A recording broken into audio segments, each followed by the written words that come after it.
will. Jack Enright is a junior lacrosse player at Chapin High School whose life changed in a matter of seconds. I saw everyone take a knee, but I couldn't figure out who was hurt.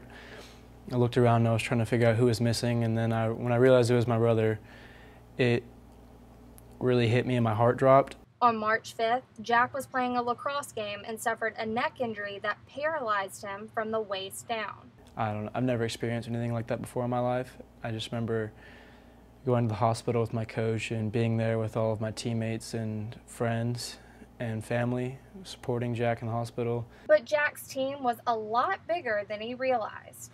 We showed him all the videos from the pep rally. We showed him videos from various college lacrosse teams, USC, High Point, things like that. Just made him realize how much love is being shown towards him and how there's so many people behind him that are going to help him get through this. From other high schools all the way back where it started, there has been an outpour of community support. I think everybody's been so excited to kind of work to help him, kind of uplift him, and send a good message. So. Each student is lending a helping hand to paint an outdoor mural dedicated to Jack. Dr. Ross, our principal, has started a slogan a few years ago that's 1,000 passions in one heartbeat, explaining that there are all different kinds of passions and interests with each student, but we all come together as one heartbeat.